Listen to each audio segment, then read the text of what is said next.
ಎಲ್ಲ ಸ್ಪರ್ಧಾ ಮಿತ್ರರಿಗೆ ನಿಮ್ಮ ಆನಂದ್ ಸರ್ ಮಾಡುವ ನಮಸ್ಕಾರ. ವಿದ್ಯಾರ್ಥಿ ಮಿತ್ರರೇ, ಹಿಂದಿನ ಕ್ಲಾಸ್ನಲ್ಲಿ ನಾವು ಈ ಗಂಗರ ಸಾಮ್ರಾಜ್ಯದ ಬಗ್ಗೆ ನೋಡ್ತಾ ಬಂದಿದ್ದೀವಿ.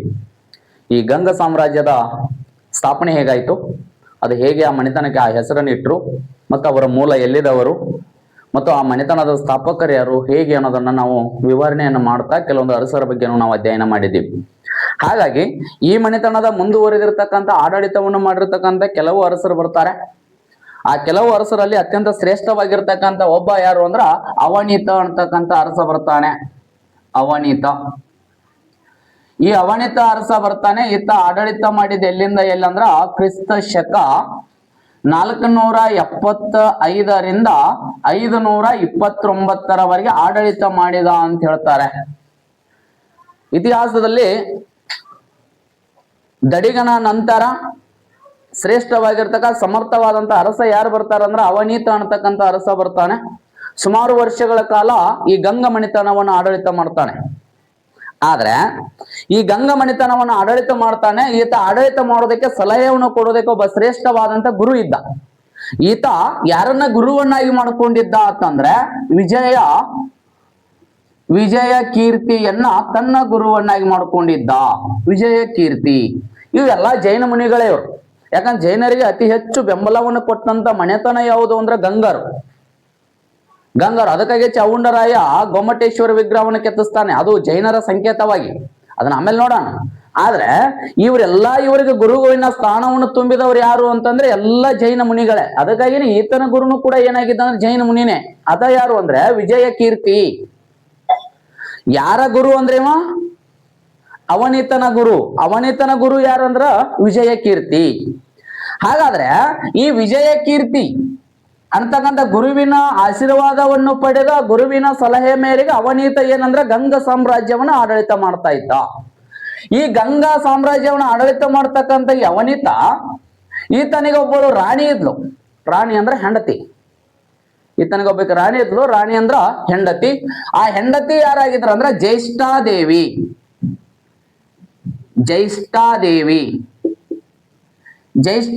ಅನ್ನತಕ್ಕಂಥ ರಾಣಿ ಇದ್ಲು.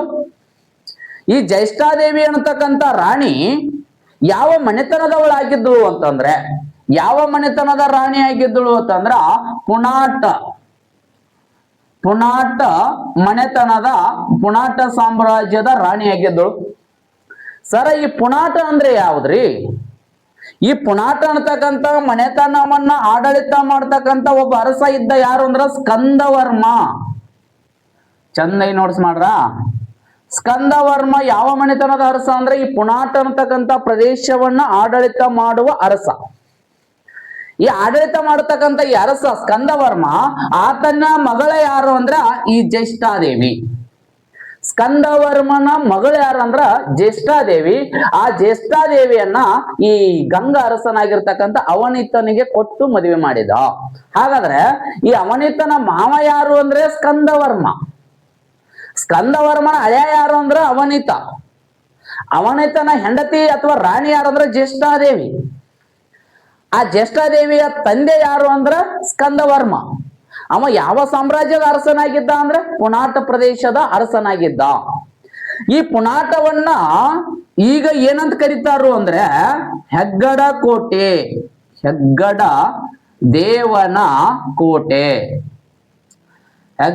ದೇವನ ಕೋಟೆ ಅಂತೇಳಿ ಕರೀತಾರೆ. ಹಂಗಂದ್ರೆ ಏನ್ರಿ ಅಂದ್ರ HD ಕೋಟೆ ಅಂದ್ರು ಒಂದೇ, ಹೆಗ್ಗಡ ದೇವನ ಕೋಟೆ ಅಂದ್ರು ಒಂದೇ. ಈಗ ಇದ್ರ ಹೆಸರು ಕರೀತಾರ. ಈ HD ಕೋಟೆಯ ಪ್ರಾಚೀನ ಹೆಸರು ಏನಾಗಿತ್ತು ಅಂದ್ರ ಪುಣಾಟ. ಆ ಪುಣಾಟ ಪ್ರದೇಶವನ್ನ ಆಡಳಿತ ಮಾಡೋರು ಯಾರಾಗಿದ್ರು ಅಂದ್ರ ಈ ಸ್ಕಂದವರ್ಮ ಅಂತೇಳಿ ನಾವು ನೋಡ್ತೀವಿ. ಹಾಗಾಗಿ ಈ ಸ್ಕಂದವರ್ಮ ಯಾರ ಅಳಿಯನಾಗಿದ್ದ, ಅವನಿತ ಯಾರ ಅಳಿಯನಾಗಿದ್ದ ಅಂದ್ರ ಈ ಸ್ಕಂದವರ್ಮನ ಅಳಿಯನಾಗಿದ್ದ. ಹಾಗಾಗಿ ಈತನಿಗೊಂದು ಶ್ರೇಷ್ಠವಾದಂತ ಬಿರುದಿತ್ತು. ಯಾರಿಗೆ ಅಂದ್ರ ಅವನಿತನಿಗಿರುವಂತ ಬಿರುದು ಯಾವ್ದಾಗಿತ್ತು ಅಂದ್ರ ಹರಿಚರಣ. ನೋಡಿ ಚೆನ್ನಾಗಿರ್ಲಿ, ಹರಿಚರಣ ರವಿಂದ. ಇಲ್ಲಿ ಬರಿತಾ ಹೋಗ್ತೀನಿ ನೋಡ್ರಿ. ಹರಿಚರಣ ರವಿಂದ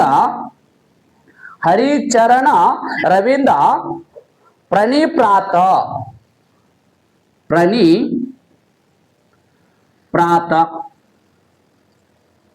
ಸರ್ ಎಷ್ಟು ಉದ್ದ ಐತಿ ಅನ್ಬೇಡ್ರ, ಮತ್ತೆ ಅನಿವಾರ್ಯ ಏನು ಮಾಡಕ್ಕಾಗಲ್ಲ, ಅವು ನೆನಪಿಟ್ಕೊಳ್ಬೇಕು.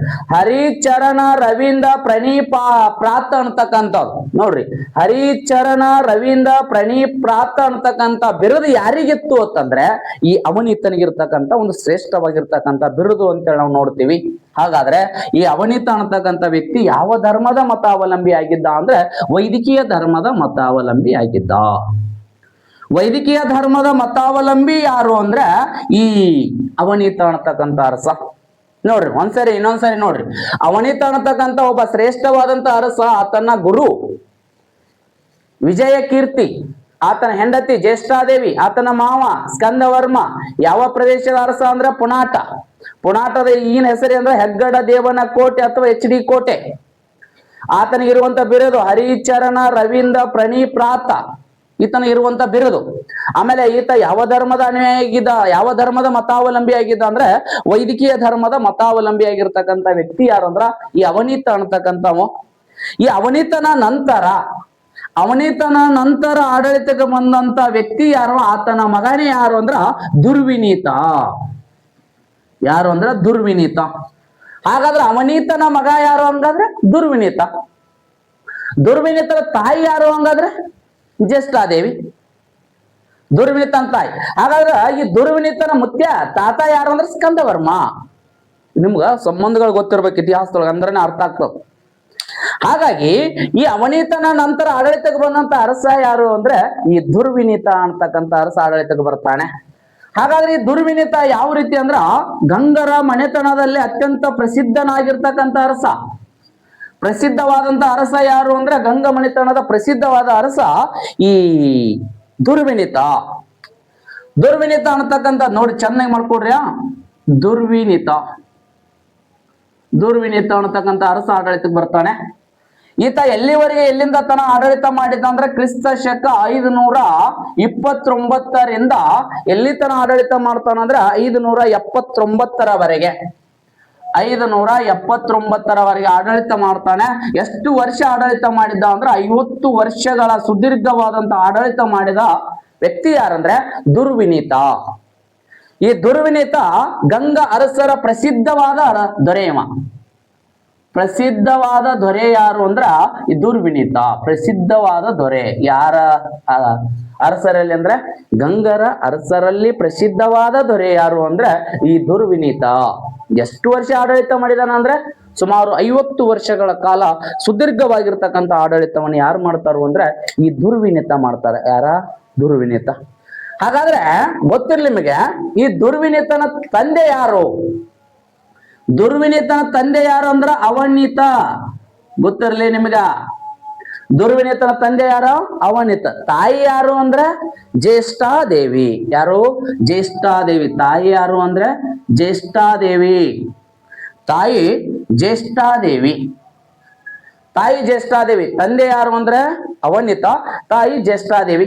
ಜ್ಯೇಷ್ಠಾದೇವಿ ಯಾವ ಮನೆತನದವಳಾಗಿದ್ದಳು ಅಂತಂದ್ರೆ, ಯಾವ ಮನೆತನದವಳು ಅಂದ್ರೆ ಪುಣಾಟ ಮನೆತನದ ರಾಣಿಯವಳು. ಹೌದಾ? ಈ ಪುಣಾಟ ಮನೆತನದ ರಾಣಿ ಆಗಿರ್ತಕ್ಕಂಥ ಇವಳು ಜ್ಯೇಷ್ಠಾದೇವಿ. ಈ ಜ್ಯೇಷ್ಠಾದೇವಿಯ ತಂದೆ ಯಾರು ಅಂದ್ರೆ ಸ್ಕಂದವರ್ಮ. ನಾನು ಅವಾಗ ಹೇಳಿದ್ದೀನಿ, ಆ ಸ್ಕಂದವರ್ಮ ಇದ್ದ.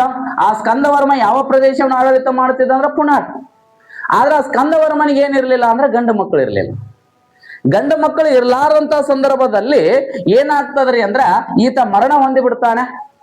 ಈತ ಮರಣ ಹೊಂದಿದ ಮೇಲೆ ಈ ಸ್ಕಂದವರ್ಮ ಏನ್ ಮಾಡಿಬಿಡ್ತಾನಂದ್ರ ತನ್ನ ಸಂಪತ್ತನ್ನ ಎಲ್ಲ ಯಾರಿಗೂ ಹೋಗ್ಬೇಕನ್ನಂತ ಅನಿವಾರ್ಯ ಆಗಿಬಿಡ್ತದಂದ್ರ ಆ ದುರ್ವಿನೀತನಿಗೆ.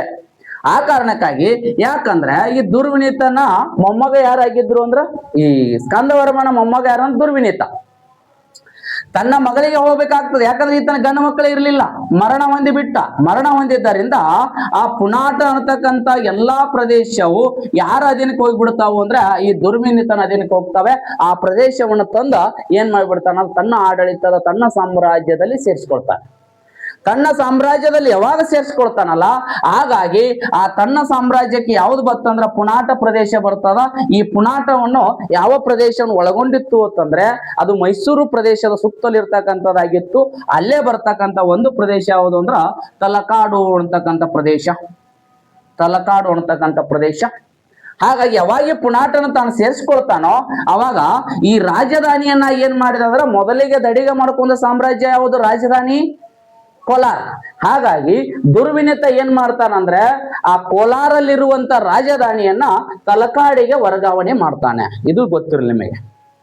ಕೋಲಾರದಿಂದ ತಲಕಾಡಿಗೆ ರಾಜಧಾನಿ ವರ್ಗಾವಣೆ ಮಾಡಿದ ಅರಸ ಯಾರು ಅಂದ್ರೆ ದುರ್ವಿನೀತ. ಇದು ತಲಕಾಡಿನ ಅಂತಕ್ಕಂಥದ್ದು ಒಂದು ರಾಜಧಾನಿ ಕಾಯಂ ರಾಜಧಾನಿ ಆಗ್ತದ್ರಿ ಇವ್ರಿಗೆ. ಕಾಯಂ ರಾಜಧಾನಿ ಆಗಿರುವುದರಿಂದ ಈ ಗಂಗರನ್ನ ಏನಂತ ಕರೀತಾರ ಅಂದ್ರೆ ತಲಕಾಡಿನ ಗಂಗರು ಅಂತೇಳಿ ಕರೀತಾರೆ.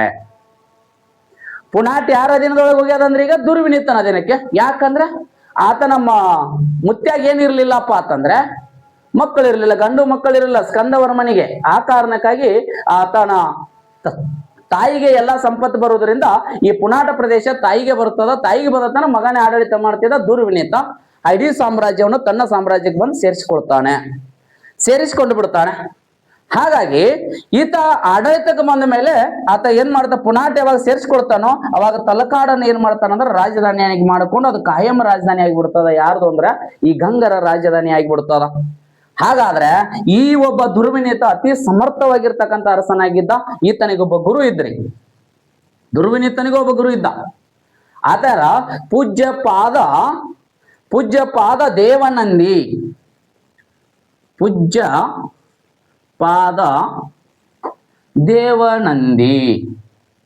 ಪೂಜ್ಯಪಾದ ದೇವನಂದಿ ಅಂತಕ್ಕಂಥ ಒಬ್ಬ ಗುರು ಇದ್ದ.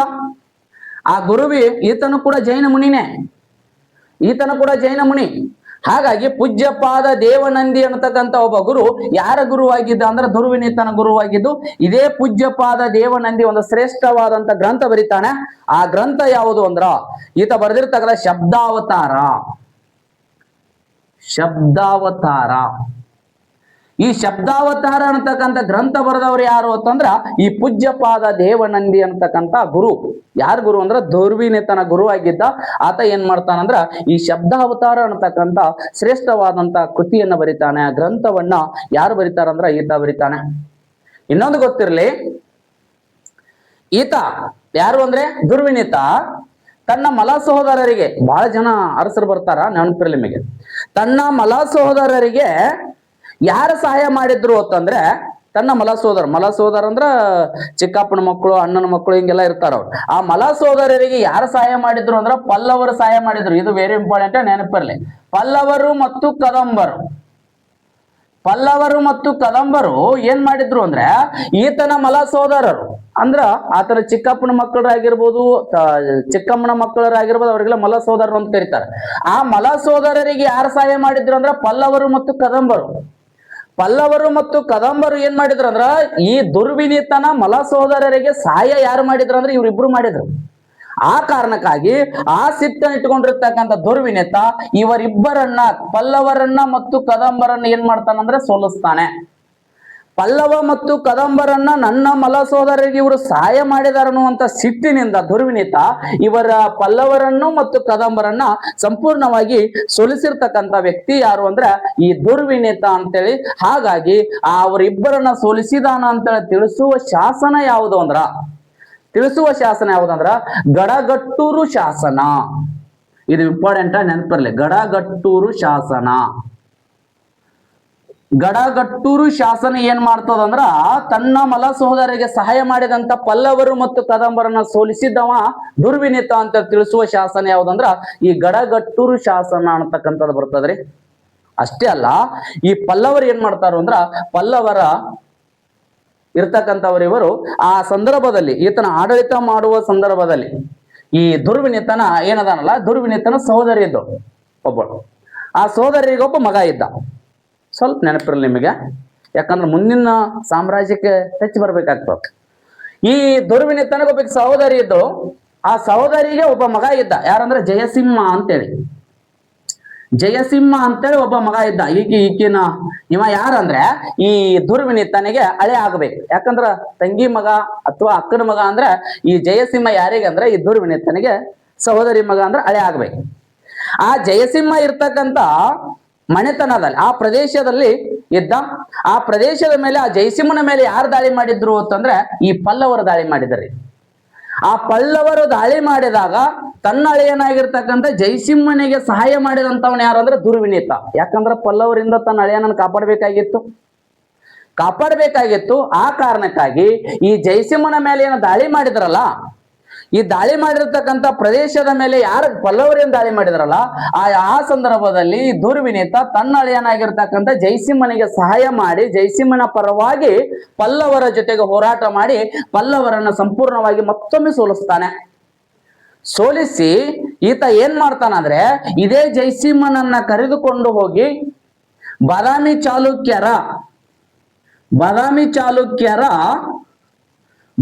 ಚಾಲುಕ್ಯರ ಸಿಂಹಾಸನದ ಮೇಲೆ ಕೂಡಿಸ್ತಾನೆ.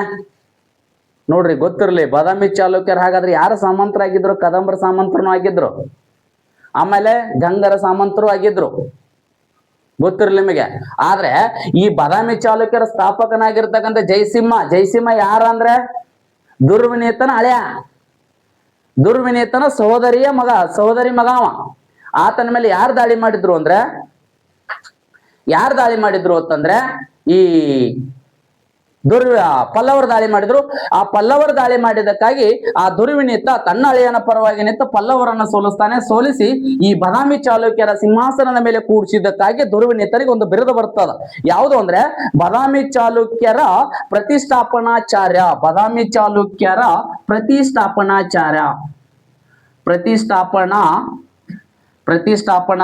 ಅನ್ನತಕ್ಕಂಥ ಬಿರುದು ಹೊಂದಿದವ ಯಾರ ಅಂದ್ರೆ ಈ ದುರ್ವಿನೀತ. ಯಾಕೆ ಇದು ಬಾದಾಮಿ ಚಾಲುಕ್ಯರ ಪ್ರತಿಷ್ಠಾಪನಾಚಾರ್ಯ ಆಯ್ತು ಅಂತಂದ್ರೆ ಆತನ ಅಳಿಯನನ್ನ ಬಾದಾಮಿ ಚಾಲುಕ್ಯರ ಸಿಂಹಾಸನದ ಮೇಲೆ ತಂದು ಕುಂದಿರ್ಸ್ತಾನೆ.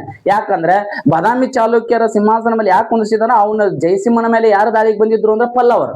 ಅವರನ್ನ ಸಂಪೂರ್ಣವಾಗಿ ಸೋಲಿಸಿದವ ಯಾರ? ದುರ್ವಿನೀತ. ಸೋಲಿಸಿ ತನ್ನ ಅಳಿಯನನ್ನೇ ಎಲ್ಲಿ ಕುಂದಿರ್ಸ್ತಾನಂದ್ರೆ ಬಾದಾಮಿ ಚಾಲುಕ್ಯ ಸಿಂಹಾಸನ ಮೇಲೆ ಕುಂಡಿಸಿದಕ್ಕಾಗಿ ಈತನಿಗೆ ಆ ಬಿರುದು ಬರ್ತದೆ. ಬಾದಾಮಿ ಚಾಲುಕ್ಯರ ಪ್ರತಿಷ್ಠಾಪನಾಚಾರ್ಯ ಅನ್ನತಕ್ಕಂಥ ಬಿರುದನ್ನು ಯಾರು ಪಡಿತಾರೋ ಅಂದ್ರೆ ಈ ದುರ್ವಿನೀತ ಪಡಿತಾನೆ. ಅಷ್ಟೇ, ನಾನು ಅವಾಗಲೇ ಹೇಳಿದೀನಿ. ಅಷ್ಟು ಮತ್ತು ಸ್ಕಂದ ಪುನಾಟ ಅನ್ನತಕ್ಕಂಥ ತನ್ನ ಸಾಮ್ರಾಜ್ಯಕ್ಕೆ ಯಾರು ಸೇರಿಸ್ಕೊಂಡಿದ್ರು ಅಂತಂದ್ರೆ ಈತ ದುರ್ವಿನೀತ ಸೇರಿಸ್ಕೊಂಡಿದ್ದ. ಮತ್ತು ಕೋಲಾರದಿಂದ ರಾಜಧಾನಿಯನ್ನು ಎಲ್ಲಿಗೆ ವರ್ಗಾವಣೆ ಮಾಡಿದ್ದ ಅಂದ್ರೆ ಈ ತಲಕಾಡಿಗೆ ವರ್ಗಾವಣೆಯನ್ನು ಮಾಡಿದ್ದ. ಮತ್ತೆ ಅಷ್ಟೇ ಅಲ್ಲ, ಈ ದುರ್ವಿನೀತ ಏನ್ ಮಾಡ್ತಾನಂದ್ರೆ ತನ್ನ ಆಡಳಿತವನ್ನ ಮಾಡುವಾಗ ತನ್ನ ಪ್ರಾಬಲ್ಯವನ್ನ ಸಾಧಿಸಬೇಕನ್ನುವಂತ ಕಾರಣಕ್ಕಾಗಿ ಒಂದು ಯಾಗ ಮಾಡ್ತಾನೆ ಈತ. ವೆರಿ ಇಂಪಾರ್ಟೆಂಟ್, ನೆನಪಿರ್ಲಿ. ಈತ ಮಾಡಿರ್ತಕ್ಕಂಥ ಯಾಗ ಹಿರಣ್ಯ ಗರ್ಭ ಯಾಗ ಅನ್ನತಕ್ಕಂಥದನ್ನು ಮಾಡ್ತಾನೆ. ಇದು ಗಂಗರ ಸಾಮ್ರಾಜ್ಯದಲ್ಲಿ ಗಂಗರ ಅರಸರಲ್ಲಿ ಹಿರಣ್ಯ ಗರ್ಭ ಯಾಗ ಮಾಡಿದಂತ ಅರಸ ಯಾರು ಅಂದ್ರೆ ದುರ್ವಿನೀತ. ಹಿರಣ್ಯ ಗರ್ಭಯಾಗ ಮಾಡಿದಂತ ಏಕೈಕ ಅರಸ ಯಾರಂದ್ರೆ ದುರ್ವಿನೀತ, ನೆನಪಿರ್ಲಿ. ದುರ್ವಿನೀತ ಏನ್ ಮಾಡ್ತಾನೆ? ಮತ್ತು ಈತ ಯಾವ ಧರ್ಮದ ಅನುಯಾಯಿ ಆಗಿದ್ದ ಅಂದ್ರ ವಿಶೇಷವಾಗಿ ವೈಷ್ಣವ ಧರ್ಮದ ಅನುಯಾಯಿ ಆಗಿದ್ದೀವ. ವೈಷ್ಣವ ಧರ್ಮದ ಮತಾವಲಂಬಿ ಆಗಿದ್ದ.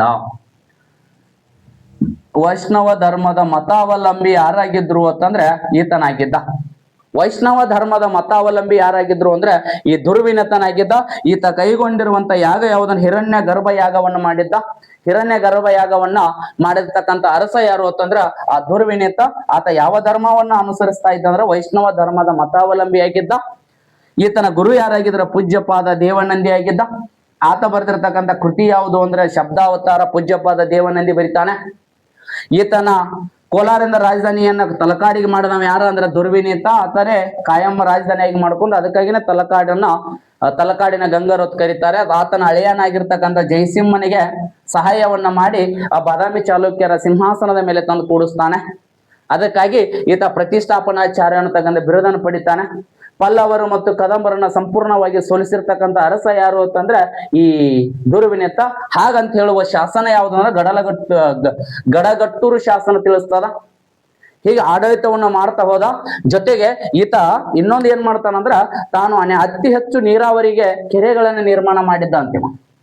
ಯಾಕಂದ್ರೆ ನೀರಾವರಿಗೆ ಕೆರೆಗಳನ್ನ ನಿರ್ಮಾಣ ಮಾಡಿದ್ದ ಅಂತೇಳಿ ತಿಳಿಸ್ತಕ್ಕಂಥ ಒಂದು ಶಾಸನ ಅದ. ಕೆರೆಗಳಿಗೆ ನಿರ್ಮಾಣ ಅಂದ್ರ ನೀರಾವರಿಗಾಗಿ ಕೆರೆಯನ್ನ ನಿರ್ಮಾಣ ಮಾಡಿದ್ದ, ಅನೇಕ ಕೆರೆಗಳನ್ನ ನೀರಾವರಿಗಾಗಿ ನಿರ್ಮಿಸಿದ್ದ ಅಂತೇಳಿ ತಿಳಿಸುವ ಶಾಸನ ಯಾವುದು ಅಂದ್ರ ನಲ್ಲಾಳ ತಾಮ್ರಪಟ್ಟ ಶಾಸನ. ನಲ್ಲಾಳ ತಾಮ್ರಪಟ್ಟ ಶಾಸನ. ನಲ್ಲಾಳ ತಾಮ್ರಪಟ್ಟ ಶಾಸನ ಏನ್ ಹೇಳ್ತದ್ರಿ ಅಂದ್ರ ನಲ್ಲಾಳ ತಾಮ್ರಪಟ್ಟ ಶಾಸನ ಈತ ಅನೇಕ ಕೆರೆಗಳನ್ನ ನಿರ್ಮಾಣ ಮಾಡಿದ್ದ.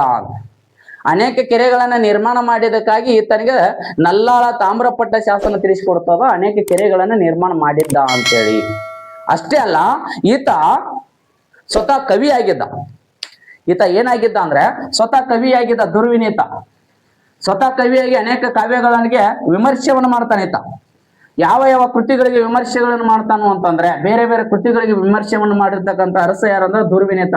ಇಲ್ಲಿ ಅತಿ ಹೆಚ್ಚು ಕ್ವಶನ್ಗಳು ದುರ್ವಿನೀತನ ಮೇಲೆ ಬರ್ತಾವ, ಗೊತ್ತಿರಲಿ ನಿಮಗೆ. ಹಾಗಾಗಿ ಈತ ದುರ್ವಿನೀತ ಒಬ್ಬ ಸ್ವತಃ ಸಾಹಿತಿ ಆಗಿರುವುದರಿಂದ ಈತ ಏನ್ ಮಾಡ್ತಾನಂದ್ರೆ ನಾನು ಹೇಳಿದ್ರಿ ನಾವು ಗುಣಾಢ್ಯ ಅಂತಕ್ಕಂಥ ಒಬ್ಬ ಶ್ರೇಷ್ಠವಾದಂತ ಕವಿ ಗುಣಾಢ್ಯ. ಈ ಗುಣಾಢ್ಯ ಅಂತಕ್ಕಂಥ ಒಬ್ಬ ಶ್ರೇಷ್ಠವಾದಂತ ಕವಿ ಬರ್ತಾನೆ. ಗುಣಾಢ್ಯನ ಕೃತಿ ಯಾವುದು ಅಂದ್ರೆ ಒಡ್ಡಾ ಕತೆ. ಗುಣಾಢ್ಯ ಬರೆದಿರ್ತಕ್ಕಂಥ ಕೃತಿ ಯಾವುದು ಅಂದ್ರೆ ಒಡ್ಡಾ ಕತೆ, ಒಡ್ಡಾ ಕಥಾ ಅಥವಾ ಇನ್ನೊಂದು ಹೆಸರದ ಇದಕ್ಕೆ, ಅಥವಾ ಬೃಹತ್ ಕಥಾ. ಬೃಹತ್ ಕಥಾ ಇದು ಯಾವ ಭಾಷೆ ಒಳಗದರಿ ಅಂದ್ರ ಪೈಶಾಚಿ ಭಾಷೆ. ಈ ಪೈಶಾಚಿ ಭಾಷೆ ಒಳಗಿರ್ತಕ್ಕಂಥ ಈ ಬೃಹತ್ ಕಥಾ ಅನ್ನತಕ್ಕಂಥ ಗುಣಾಢ್ಯ ಬರೆದಿರ್ತಕ್ಕಂಥ ಈ ಕೃತಿಯನ್ನ ಇದನ್ನ ಪೈಶಾಚಿ ಭಾಷೆಯಿಂದ ಯಾವ ಭಾಷೆಗ ಭಾಷಾಂತರ ಮಾಡಿದ ಅಂದ್ರ ಸಂಸ್ಕೃತ ಭಾಷೆಗೆ. ಈ ಸಂಸ್ಕೃತ ಭಾಷೆಗೆ ಏನ್ ಮಾಡ್ತಾನಂದ್ರ ಭಾಷಾಂತರ ಮಾಡ್ತಾನೆ. ಗೊತ್ತಿರಲಿ ನಿಮಗೆ. ಒಡ್ಡಾ ಕಥಾ ಅಥವಾ ಬೃಹತ್ ಕಥಾ ಬರೆದವ್ರು ಯಾರು ಅಂದ್ರೆ ಗುಣಾಢ್ಯ. ಆ ಗುಣಾಢ್ಯ ಯಾವ ಭಾಷೆ ಒಳಗೆ ಬರೀತಾನಂದ್ರೆ ಪೈಶಾಚಿ ಭಾಷೆ ಒಳಗೆ. ಆ ಪೈಶಾಚಿ ಭಾಷೆ ಒಳಗಿರುವಂತ ಈ ಬೃಹತ್ ಕಥಾವನ್ನ ಯಾವ ಭಾಷೆಗೆ ಭಾಷಾಂತರ ಮಾಡ್ತಾನಂದ್ರೆ ಪೈಶಾಚಿಯಿಂದ ಸಂಸ್ಕೃತ ಭಾಷೆಗೆ ಭಾಷಾಂತರ ಮಾಡ್ತಾನೆ. ಅದನ್ನ ಭಾಷಾಂತರವನ್ನು ಮಾಡ್ತಾನೆ. ಮತ್ತ ಅಷ್ಟೇ ಅಲ್ಲ, ಇನ್ನೊಬ್ಬ ಕವಿ ಇದ್ದ ಯಾಕಂದ್ರ ಭಾರವಿ ಅಂತೇಳಿ. ಈ ಭಾರವಿ ಬರೆದಿರ್ತಕ್ಕಂಥ ಕೃತಿ ಕಿರಾತಾರ್ಜುನೇಯ. ಯಾವುದು ಅಂದ್ರ ಕಿರಾತಾರ್ಜುನೇಯ. ಕಿರಾತಾರ್ಜುನೇಯ ಕಿರಾತಾರ್ಜುನೇಯ ಅಂತಕ್ಕಂಥ ಕೃತಿ. ಈ ಕೃತಿಗೆ ಏನ್ ಮಾಡ್ತಾನಂದ್ರೆ ಈತ ಭಾಷ್ಯ ಬರಿತಾನೆ. ಭಾಷ್ಯ ಬರಿತಾನ ಅಂದ್ರೆ ಏನಂದ್ರೆ ವಿಮರ್ಶೆ ಮಾಡ್ತಾನೆ. ವಿಮರ್ಶೆ ಅಂದ್ರೆ ಒಂದೇ, ಭಾಷೆ ಅಂದ್ರೆ ವಿಮರ್ಶೆ ಮಾಡ್ತಾನೆ. ಅದಕ್ಕೆ ವಿಮರ್ಶೆ ಮಾಡ್ತಾನೆ. ಮತ್ತೊಮ್ಮೆ ಇದು ಹಿಂಗಿರ್ಬೋದು ಅಂತಕ್ಕಂಥ ವಿಮರ್ಶೆಯನ್ನು ಮಾಡ್ತಾನೆ. ಯಾವ ಕೃತಿ ಅಂದ್ರೆ ಕಿರಾತಾರ್ಜುನೇಯ ಅಂತಕ್ಕಂಥ ಕೃತಿ. ಭಾರವಿ ಬರೆದಿರ್ತಕ್ಕಂಥ ಕಿರಾತಾರ್ಜುನೇಯ ಕೃತಿಗೆ ಭಾಷ್ಯ ಅಂದ್ರೂ ಒಂದೇ, ವಿಮರ್ಶೆ ಅಂದ್ರೂ ಒಂದೇ. ಭಾಷ್ಯ ಬರಿತಾನೆ, ಅದಕ್ಕೆ ವಿಮರ್ಶೆಯನ್ನು ಮಾಡ್ತಾನೆ. ಅಷ್ಟೇ ಅಲ್ಲ, ಈತ ಈ ದುರ್ವಿನೀತನ ಕುರಿತು ಒಬ್ಬ ಶ್ರೇಷ್ಠ ಕವಿ ಇದು ಬರ್ತಾನ, ರಾಜ ಅಮೋಘ ವರ್ಷ ನೃಪತುಂಗ. ಆತನ ಆಸ್ಥಾನದ ಕವಿ ಯಾರು ಅಂದ್ರ ಶ್ರೀ ವಿಜಯ. ಶ್ರೀ ವಿಜಯ ಬರೆದಿರ್ತಕ್ಕಂಥ ಒಂದು ಕೃತಿ ಅದ ಕವಿರಾಜ ಮಾರ್ಗ. ಕವಿರಾಜ ಮಾರ್ಗ. ಈ ಕವಿರಾಜ ಮಾರ್ಗದಲ್ಲಿ ಯಾರ ಹೆಸರು ಕಂಡು ಹೋಗೋದ್ರಿ ಅಂದ್ರೆ ದುರ್ವಿನೀತನ ಹೆಸರು. ಗೊತ್ತಿರಲಿ, ದುರ್ವಿನೀತನ ಹೆಸರು ಕಂಡು ಬಂದಿದ್ದೀವಿ ಎಲ್ಲಿ ಅಂದ್ರೆ ಈ ಕವಿರಾಜ ಮಾರ್ಗದಲ್ಲಿ. ದುರ್ವಿನೀತನ ಹೆಸರು ಉಲ್ಲೇಖಗೊಂಡಿದ್ದು ಯಾವ ಒಂದು ಕೃತಿ ಒಳಗಂದ್ರ ಈ ಅಮೋಘ ವರ್ಷ ನೃಪತುಂಗ ಆಸ್ಥಾನದ ಕವಿ ಶ್ರೀ ವಿಜಯವನ್ನು ಬರೆದಿರ್ತಾನಲ್ಲ, ಆ ಶ್ರೀ ವಿಜಯ ಬರೆದಿರ್ತಕ್ಕಂಥ ಒಂದು ಕವಿರಾಜ ಮಾರ್ಗದಲ್ಲಿ ಏನಾಗ್ತದಂದ್ರ ಈ ದುರ್ವಿನೀತನ ಹೆಸರು ಉಲ್ಲೇಖ ಆಗ್ತದ ಅದರೊಳಗೆ. ಹಾಗಾದ್ರೆ ಇಂಥ ಒಬ್ಬ ಶ್ರೇಷ್ಠವಾಗಿರ್ತಕ್ಕಂಥ ಅರಸನಾಗಿರ್ತಕ್ಕಂಥ ಯಾರಂದ್ರೆ ಈ ದುರ್ವಿನೀತ. ಆ ದುರ್ವಿನೀತನಿಗೆ ಅನೇಕ ಬಿರುದುಗಳಿದ್ದುರಿ. ಅತಿ ಇಂಪಾರ್ಟೆಂಟ್ ಆಗಿರ್ತಕ್ಕಂಥ ಬಿರುದುಗಳು. ಒಬ್ಬ ಏನಂತ ಕರೀತಾರಂದ್ರೆ ಈತನಿಗಿದ್ದ ಬಿರುದುಗಳು ಮತ್ತರಸ ಅಂತೇಳಿ ಕರಿತಿದ್ರು. ಮತ್ತರಸ ಅಂತ ಕರೀತಾರೆ. ಇನ್ನೊಂದು ಕಮಲೋಧರ ಅಂತೇಳಿ ಕರೀತಾರೆ. ಕಮಲೋಧರ ಅಂತೇಳಿ ಕೂಡ ಈತನಿಗೆ ಬಿರುದಿತ್ತು. ಅಷ್ಟೇ ಅಲ್ಲ, ಇವನಿಗೆ ಅವನೀತ ಸ್ತರ ಅಂತನೂ ಕೂಡ ಕರಿತಿದ್ರು. ಅವನೀತ, ಇವೆಲ್ಲ ಬಿರುದುಗಳ್ರೆ ಅವನೀತ ಸ್ತರ ಅಂತಕ್ಕಂಥ ಬಿರುದಿತ್ತು ಇವನಿಗೆ. ಅಷ್ಟೇ ಅಲ್ಲ, ಈತನಿಗೆ ಧರ್ಮ ಮಹಾರಾಜಾದಿ ಅನ್ನತಕ್ಕಂಥದ್ದಿತ್ತು. ಈತನಿಗೆ ಧರ್ಮ ಮಹಾ ರಾಜಾದಿ ರಾಜ ಅನ್ನತಕ್ಕಂಥ ಬಿರುದು ಕೂಡ ಇತ್ತು. ಅಷ್ಟೇ ಅಲ್ಲ, ಇನ್ನೊಂದು ಅತಿ ಇಂಪಾರ್ಟೆಂಟ್ ಯಾವ್ದು ಅಂದ್ರ ಅರಿ ನೃಪ ಅನ್ನತಕ್ಕಂಥ ಬಿರುದು ಇತ್ತು ಇವನಿಗೆ.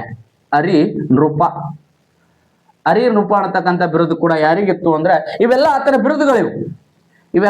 ಬಿರುದುಗಳಿವು. ಯಾವ್ಯಾವ ನೋಡ್ರಿ: ಮತ್ತರಸ, ಕಮಲೋಧರ, ಅವನೀತ ಸ್ತರ, ಧರ್ಮ ಮಹಾರಾಜಾದಿ ರಾಜ, ಅರಿ ನೃಪ ಅಂತಕ್ಕಂಥ ಇವೆಲ್ಲ ಬಿರುದುಗಳು ಯಾರು ಆಗಿದ್ದು ಅಂದ್ರೆ ಈ ದುರ್ವಿನೀತನ ಬಿರುದುಗಳು ಅಂತೇಳಿ ನಾವು ನೋಡ್ತೀವಿ.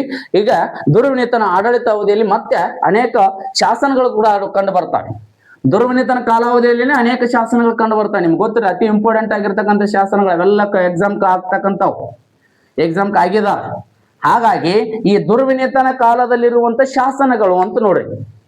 ದುರ್ವಿನೀತನ ಕಾಲದಲ್ಲಿರುವಂತ ಶಾಸನಗಳು ಇವಂದೇ ಬಾಳ ಕೇಳಿದನ ಕ್ವಶನ್ ಗೊತ್ತಿರಲಿ ನಿಮಗೆ.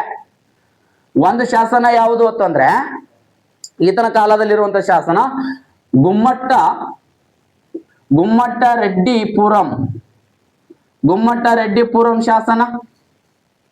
ಇನ್ನೊಂದು ಬರ್ತದೆ ಹೆಬ್ಬೆಟ್ಟೆ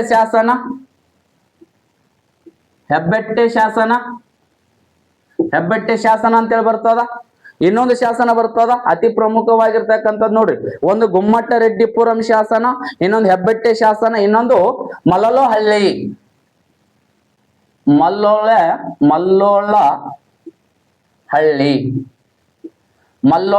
ಶಾಸನ. ಇವು ಮೂರು ಶಾಸನ ಯಾರ ಕಾಲದಲ್ಲಿ ಅದಾವ ಅಂದ್ರೆ ದುರ್ವಿನೀತನ ಕಾಲದಲ್ಲಿ ಕಂಡು ಬರ್ತಕ್ಕಂಥ ಶಾಸನಗಳಾಗಿದ್ದಾವೆ. ಇಂಥ ಒಬ್ಬ ದುರ್ವಿನೀತನ ಕಾಲದಲ್ಲಿ ಗುಮ್ಮಟ್ಟ ರೆಡ್ಡಿಪುರಂ, ಹೆಬ್ಬೆಟ್ಟೆ ಶಾಸನ, ಮಲ್ಲೊಳ್ಳಹಳ್ಳಿ ಶಾಸನ ಇವು ಯಾರ ಕಾಲಾವಧಿಯಲ್ಲಿ ಅಂತಂದ್ರೆ ದುರ್ವಿನೀತನ ಕಾಲದಲ್ಲಿ ರಚನೆಗೊಂಡಿರ್ತಕ್ಕಂಥ ಶಾಸನಗಳು. ಮತ್ತು ಈ ದುರ್ವಿನೀತ ಒಬ್ಬ ಶ್ರೇಷ್ಠವಾಗಿರ್ತಕ್ಕಂಥ ಅವನಾಗಿರುವುದರಿಂದ ಈತನ ಕಾಲದಲ್ಲಿ ಏನಾಗ್ತದೆ ಅಂದ್ರೆ ಈತನನ್ನ ಇತಿಹಾಸಕಾರರು ಬೇರೆ ಬೇರೆದವ್ರು ಹೋಲಿಕೆ ಮಾಡ್ತಾರೆ. ಯಾರ್ಯಾರು ಹೋಲಿಕೆ ಮಾಡಿದಾರೆ ನೋಡ್ರಿ. ಶ್ರೀಕೃಷ್ಣನಿಗೆ ಹೋಲಿಕೆ ಮಾಡ್ತಾರೆ ಈ ದುರ್ವಿನೀತನನ್ನ. ಶ್ರೀಕೃಷ್ಣನಿಗೆ, ಚಾಣಕ್ಯನಿಗೆ ಕೃಷ್ಣನಿಗೆ ಹೋಲಿಕೆ ಮಾಡ್ತಾರೆ, ಚಾಣಕ್ಯನಿಗೆ ಹೋಲಿಕೆ ಮಾಡ್ತಾರೆ. ಅಷ್ಟೇ ಅಲ್ಲ, ಆಯುರ್ವೇದದ ಪಿತಾಮಹ ಯಾರು? ಚರಕ. ಆಯುರ್ವೇದದ ಪಿತಾಮಹ ಚರಕ. ಇವರೆಲ್ಲ ಶ್ರೇಷ್ಠವಾದಂತ ವ್ಯಕ್ತಿಗಳಿಗೆ ಯಾರನ್ನ ಹೋಲಿಕೆ ಮಾಡ್ತಾರಂದ್ರೆ ಈ ದುರ್ವಿನೀತನನ್ನ. ಅಷ್ಟೊಂದು ಶ್ರೇಷ್ಠವಾಗಿರ್ತಕ್ಕಂಥ ಅರಸ ಯಾರಂದ್ರ ದುರ್ವಿನೀತ. ಮತ್ತೆ ಯಾರಿಗೆ ಹೋಲಿಕೆ ಮಾಡ್ತಾರೆ? ಧರ್ಮರಾಯನಿಗೆ ಕೂಡ ಹೋಲಿಕೆ ಮಾಡ್ತಾರೆ ಇವನನ್ನ. ಧರ್ಮರಾಯ ನೋಡ್ರಿ, ಶ್ರೀಕೃಷ್ಣನಿಗೆ ಹೋಲಿಕೆ ಮಾಡ್ತಾರೆ, ಚಾಣಕ್ಯನಿಗೆ ಹೋಲಿಕೆ ಮಾಡ್ತಾರೆ, ಚರಕನಿಗೆ ಹೋಲಿಕೆ ಮಾಡ್ತಾರೆ, ಧರ್ಮರಾಯನಿಗೆ ಹೋಲಿಕೆ ಮಾಡ್ತಾರೆ. ಈ ಎಲ್ಲಾ ಶ್ರೇಷ್ಠವಾಗಿರ್ತಕ್ಕಂಥ ವ್ಯಕ್ತಿಗಳ ರೀತಿನೇ ಯಾರು ಅಂತಂದ್ರೆ ದುರ್ವಿನೀತ ಅಂತೇಳಿ ಇತಿಹಾಸಕಾರರು ಈ 4 ಮಂದಿಗೆ ಏನ್ ಮಾಡ್ತಾರೆ? ಹೋಲಿಕೆ ಮಾಡ್ತಾರೆ. ಯಾಕಂದ್ರೆ ಅಷ್ಟು ಪ್ರಸಿದ್ಧವಾಗಿರ್ತಕ್ಕಂಥವ್ರು ಇವರೆಲ್ಲ. ಅವ್ರಿಗೆ ದುರ್ವಿನೀತನಿಗೆ ಹೋಲಿಕೆ ಮಾಡ್ತಾರಂದ್ರೆ ಈತ ಗಂಗರಲ್ಲೇನೆ ಅತಿ ಪ್ರಸಿದ್ಧವಾದಂತ ಅರಸ ಅನ್ನಕ ಯೋಗ್ಯ ಅದಾನ. ಅತಿ ಪ್ರಮುಖವಾಗಿರ್ತಕ್ಕಂಥ ಅರಸ ಯಾರಂದ್ರೆ ದುರ್ವಿನೀತ ಅಂತಕ್ಕಂಥದನ್ನ. ಈತ ಒಬ್ಬ ಶ್ರೇಷ್ಠವಾಗಿರ್ತಕ್ಕಂಥ ಅರಸನಾಗಿದ್ದ. ಈತನ ನಂತರ ಅನೇಕ ಅರಸರು ಬರ್ತಾರೆ. ಅವರೆಲ್ಲ ಅಸಮರ್ಥರೆ. ಈತ ನಂತರ ಬರುವಂತ ಅರಸರು ಯಾರು ಬರ್ತಾರೆ ನೋಡ್ರಿ. ಮುಷ್ಕರ ಅನ್ನತಕ್ಕಂಥ ಒಬ್ಬ ಅರಸ ಬರ್ತಾನೆ. ಮುಷ್ಕರ ಅನ್ನತಕ್ಕಂಥ ಅರಸ ಬರ್ತಾನೆ. ಇನ್ನೊಬ್ಬ ಬರ್ತಾನೆ ಯಾರು ಅಂತಂದ್ರೆ ಪೊಲವೀರ ಅಂತಕ್ಕಂಥ ಅರಸ ಬರ್ತಾನೆ. ಯಾರ ನಂತರ? ಇವು ದುರ್ವಿನೀತನ ನಂತರ ಆಡಳಿತಕ್ಕೆ ಬಂದವ್ರು ಇರಲ್ಲ. ಮುಷ್ಕರ ಆಮೇಲೆ ಪುಲವೀರ ಅಂತವ್ರು. ದುರ್ವಿನೀತನ ನಂತರ ಬಂದವರೆಲ್ಲ ಅಸಮರ್ಥರೆ. ಆಮೇಲೆ ಇನ್ನೊಬ್ಬ ಬರ್ತಾನ ತ್ರಿವಿಕ್ರಮ ಅಂತೇಳಿ. ತ್ರಿವಿಕ್ರಮ ಅಂತಕ್ಕಂಥ ಅರಸ. ಇವ್ರು ಯಾರ ನಂತರ ಆಡಳಿತ ಮಾಡಿದವರು ಅಂದ್ರೆ ಇವರು ದುರ್ವಿನೀತನ ನಂತರ ಆಡಳಿತ ಮಾಡಿದವರು. ಇವರೆಲ್ಲ ಏನಾಗ್ಯಾರ ಅಂದ್ರೆ ಅಸಮರ್ಥರಾಗ್ಯಾರ. ಇವರೆಲ್ಲ ಅಸಮರ್ಥ ಅರಸರಾಗಿದ್ರು. ಅಸಮರ್ಥ ಅರಸರಾಗಿದ್ದಾಗ ಇಲ್ಲಿ ಬರ್ತಾನ ತ್ರಿವಿಕ್ರಮನಿಗೆ ಒಬ್ಬ ಸಮರ್ಥವಾದಂತ ಮಗ ಹುಟ್ಟುತ್ತಾನೆ. ಆತ ಯಾರಂದ್ರೆ ಭೂವಿಕ್ರಮ ಅಂತೇಳಿ. ಯಾರು ಅಂದ್ರೆ ಭೂವಿಕ್ರಮ ಅಂತಕ್ಕಂಥ ಅರಸ ಆಡಳಿತಕ್ಕೆ ಬರ್ತಾನೆ. ಈ ಭೂವಿಕ್ರಮ ಆಡಳಿತಕ್ಕೆ ಬರ್ತಾನೆ. ಆದ್ರೆ ಯಾರ ಮಗ ಅಂದ್ರೆ ಇವ ತ್ರಿವಿಕ್ರಮನ ಮಗ ಯಾರಂದ್ರ ಭೂವಿಕ್ರಮ. ನೋಡ್ರಿ ಗೊತ್ತಿರ್ಲಿ, ತ್ರಿವಿಕ್ರಮನ ಮಗ ಯಾರಂದ್ರ ಭೂವಿಕ್ರಮ. ಇವರು ತಂದೆ ಅಸಮರ್ಥನಾಗಿದ್ದ. ಅವನ ಹೊಟ್ಟೆಲಿ ಹುಟ್ಟಿರ್ತಕ್ಕಂಥ ಈ ಮಗ ಸಮರ್ಥನಾಗಿದ್ದ. ತಂದೆ ಯಾರು ಅಂದ್ರೆ ತ್ರಿವಿಕ್ರಮ. ಈ ಭೂವಿಕ್ರಮ ಆಡಳಿತಕ್ಕೆ ಬರ್ತಾನೆ. ಈತನ ತಂದೆ ಯಾರಂದ್ರೆ ತ್ರಿವಿಕ್ರಮ ಆಡಳಿತಕ್ಕೆ ಬರ್ತಾನೆ. ಇದು ತ್ರಿವಿಕ್ರಮನ ಮಗ ಭೂವಿಕ್ರಮ ಆಡಳಿತಕ್ಕೆ ಬರ್ತಾನೆ. ಭೂವಿಕ್ರಮ ಒಬ್ಬ ಸಮರ್ಥ. ಆದ್ರ ತಂದೆ ಅಸಮರ್ಥನಾಗಿದ್ದ. ಆದ್ರೆ ಭೂವಿಕ್ರಮ ಸಮರ್ಥನಾಗಿರುವುದರಿಂದ ಈತ ಏನ್ ಮಾಡ್ತಾನೋ ಅಂತಂದ್ರೆ ಭೂವಿಕ್ರಮ ಅನೇಕ ರೀತಿಯಾಗಿರ್ತಕ್ಕಂಥ ಆಡಳಿತವನ್ನು ಮಾಡ್ತಾನೆ. ಏನ್ ಮಾಡ್ತಾನ್ರಿ ಈತ? ಆಡಳಿತಕ್ಕೆ ಬಂದ ನಂತರ ಪಲ್ಲವರ ಅರಸ ಇದ್ದ ಒಬ್ಬ. ಪಲ್ಲವರ ಅರಸ ಯಾರು? ಒಂದನೇ ಪರಮೇಶ್ವರ ಅಂತಕ್ಕಂಥ ಪಲ್ಲವರ ಅರಸನಿದ್ದ.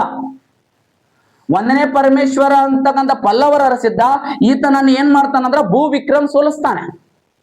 ಭೂ ವಿಕ್ರಮ ಅವನನ್ನು ಸಂಪೂರ್ಣವಾಗಿ ಸೋಲಿಸಿ ಬಿಡ್ತಾನೆ. ಅವನನ್ನು ಸಂಪೂರ್ಣವಾಗಿ ಸೋಲಿಸ್ತಾನೆ. ಯಾವ ಕದನದಲ್ಲಿ ಸೋಲಿಸ್ತಾನೆ? ವೆರಿ ಇಂಪಾರ್ಟೆಂಟ್, ನೆನಪಿರ್ಲಿ ನಿಮಗೆ. ವಿಳ್ಳಿದೈ ಅಂತಕ್ಕಂಥ ಕದನ. ಭೂ ವಿಕ್ರಮನ ತಂದೆ ಯಾರಂದ್ರೆ ತ್ರಿವಿಕ್ರಮ. ಇವನಿಗೊಬ್ಬ ತಾಯಿ ಇದ್ದಳು, ಗೊತ್ತಿರ್ಲಿ ನಿಮಗೆ, ಚೋಳ ಮಣಿತನದ ರಾಣಿ ಇವನ ತಾಯಿ ಆಗಿದ್ದಳು. ಯಾರ ತಾಯಿ? ಭೂ ವಿಕ್ರಮನ ತಾಯಿ ಚೋಳ ಮಣಿತನದ ರಾಣಿ ಆಗಿದ್ದಳು. ತಂದೆ ತ್ರಿವಿಕ್ರಮ ಇದ್ದ. ಭೂ ವಿಕ್ರಮ ಏನ್ ಮಾಡ್ತಾನು ಅಂದ್ರೆ, ತ್ರಿವಿಕ್ರಮನ ಒಬ್ಬ ಬಲಿಷ್ಠನಾದಂತ ಮಗ ಪಲ್ಲವರ 1ನೇ ಪರಮೇಶ್ವರನನ್ನ, ಯಾರಂದ್ರ ಪಲ್ಲವರ 1ನೇ ಪರಮೇಶ್ವರನ ವಿಳ್ಳಿದೈ ಅಂತಕ್ಕಂಥ ಕದನದಲ್ಲಿ ಈ ಭೂ ವಿಕ್ರಮ ಪಲ್ಲವರ 1ನೇ ಪರಮೇಶ್ವರನನ್ನ ಸೋಲಿಸ್ತಾನೆ. ಯಾವ್ದ್ರಾಗಂದ್ರ ವಿಳ್ಳೆದೈಯಲ್ಲಿ ಅಂತಕ್ಕಂಥ ಕದನದಲ್ಲಿ ಸೋಲಿಸ್ತಾನೆ. ಸೋಲಿಸಿ ಅವನಿಂದ ಒಂದು ಉಡುಗೊರೆ ಪಡಿತಾನೆ, ಅತಿ ಪ್ರಮುಖವಾಗಿರ್ತಕ್ಕಂಥ. ಯಾರ್ದಂದ್ರೆ ಈ ಗಂಗರಲ್ಲೇನೆ. ಅದು ಯಾವುದು ಅಂತಂದ್ರೆ ಈ ಉಗ್ರೋದಯ ಅಂತಕ್ಕಂಥ. ಇದು ಬಹಳ ಗೊತ್ತಿರಲಿ ನಿಮ್ಗೆ, ಯಾಕಂತ ಹೇಳ್ತೀನಿ ನಿಮಗೆ. ಉಗ್ರೋದಯ ಅಂತಕ್ಕಂಥ ಒಂದು ಕಂಠಹಾರ. ಇದು ಅತ್ಯಂತ ಪ್ರಮುಖವಾಗಿರ್ತಕ್ಕಂಥ ಕಂಠಹಾರ. ಗಂಗಾ ಮನೆತನದಲ್ಲಿರುವಂತ ಕಂಠಹಾರ ಯಾವುದು ಅಂದ್ರೆ ಉಗ್ರೋದಯ. ಯಾರಿಂದ ಪಡೆದಾನು ಅಂತಂದ್ರೆ ಈ 1ನೇ ಪರಮೇಶ್ವರ ಪಲ್ಲವರ ಅರಸರಿಂದ. ಯಾವ ಕದನದಲ್ಲಿ? ವಿಳಿದೈ ಅಂತಕ್ಕಂಥ ಕದನದಲ್ಲಿ. ಇದು ಉಗ್ರೋದಯ ಅಂತಕ್ಕಂಥದ್ದು ಏನಂದ್ರೆ ಗಂಗಾ ಅರಸರ ಪಿತ್ರಾರ್ಜಿತ ಆಸ್ತಿ. ಇದು ಅಂದ್ರ ಮಗನಿಂದ ಮಗನಿಗೆ ಹೋಗ್ತಕ್ಕಂಥದ್ದು ಪಿತ್ರಾರ್ಜಿತ. ನಮ್ಮ ತಂದೆ ಆಸ್ತಿ ಯಾರಿಗೆ? ನಮ್ಗೆ ಬರ್ಬೇಕು, ಹಿರಿಯ ಮಕ್ಕಳಿಗೆ ಬರ್ತಾವೆ. ಹಾಗೆ ಇವರು ಹೋದ ನಂತರ ಇದೊಂದು ಕಂಠಹಾರ ಅನ್ನತಕ್ಕಂಥದ್ದು ಅವರ ಪಿತ್ರಾರ್ಜಿತ ಆಸ್ತಿ ಆಗಿತ್ತು. ಅದಕ್ಕೆ ಪಿತ್ರಾರ್ಜಿತ ಉಡುಗೊರೆ ಅಂತ ಕರೀತಾರೆ.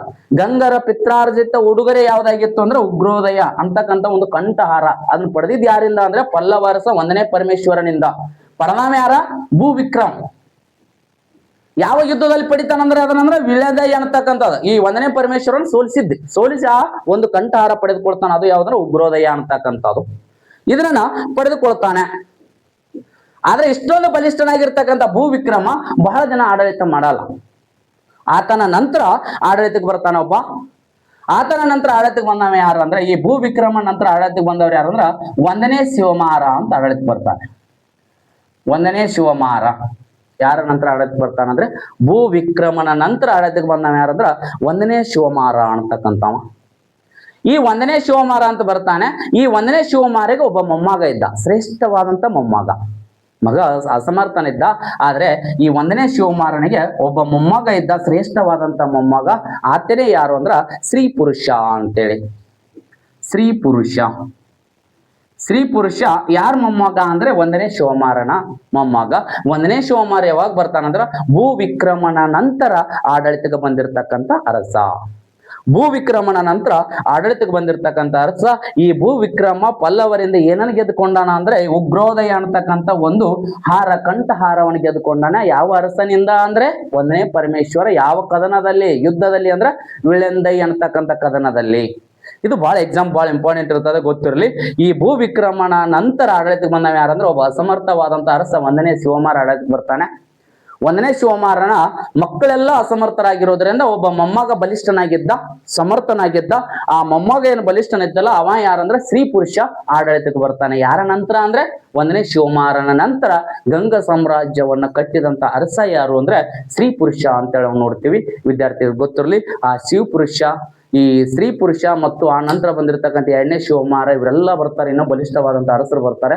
ಅವರ ಬಗ್ಗೆ ನಾವು ಮತ್ತೆ ಡಿಟೇಲ್ ಆಗಿ ನೋಡ್ತಾ ಒಂದೊಂದೊಂದೊಬ್ಬ ಅಷ್ಟಷ್ಟ ನಾವು ಚೆನ್ನಾಗಿ ನೋಡ್ತಾ ಹೋಗೋಣ ಅಂತ ಹೇಳ್ತಾ, ನೀವೆಲ್ಲ ಇದನ್ನ ಅರ್ಥೈಸ್ಕೊಂಡಿದ್ದೀರಿ ಅಂತಕ್ಕಂಥದನ್ನ ನಂಬಿ ಮತ್ತು ನೋಟ್ಸ್ ಮಾಡ್ಕೊಂಡಿರಿ ಅಂತಕ್ಕಂಥದನ್ನ ಅನ್ಕೊಂಡು ನಾ ಏನ್ ಮಾಡ್ತೀನಿ, ಮತ್ತು ನಿಮಗೆ ಈ ವಿಡಿಯೋ ಇಷ್ಟ ಆದಲ್ಲಿ, ಕ್ಲಾಸ್ಗಳು ಇಷ್ಟ ಆಗ್ತಿತ್ತು ಅಂದ್ರೆ ಬೇರೆದವ್ರಿಗೆ ಶೇರ್ ಮಾಡೋದ್ರ ಜೊತೆಗೆ ಸಬ್ಸ್ಕ್ರೈಬ್ ಅನ್ನು ಮಾಡಿಕೊಂಡು ಬೆಲ್ ಐಕನ್ ಬಟನ್ ಅನ್ನು ಒತ್ತೋದ್ರ ಮೂಲಕನ ತಾವು ಇನ್ನಷ್ಟು ಪ್ರೋತ್ಸಾಹಿಸ್ತೀರಿ ಅಂತಕ್ಕಂಥ ಒಂದು ಆಶಾಭಾವದಿಂದ ಇವತ್ತಿನ ಕ್ಲಾಸ್ ಅನ್ನ ಮುಗಿಸ್ತಾ ಇದ್ದೀನಿ. ಎಲ್ಲರಿಗೂ ನಮಸ್ಕಾರ.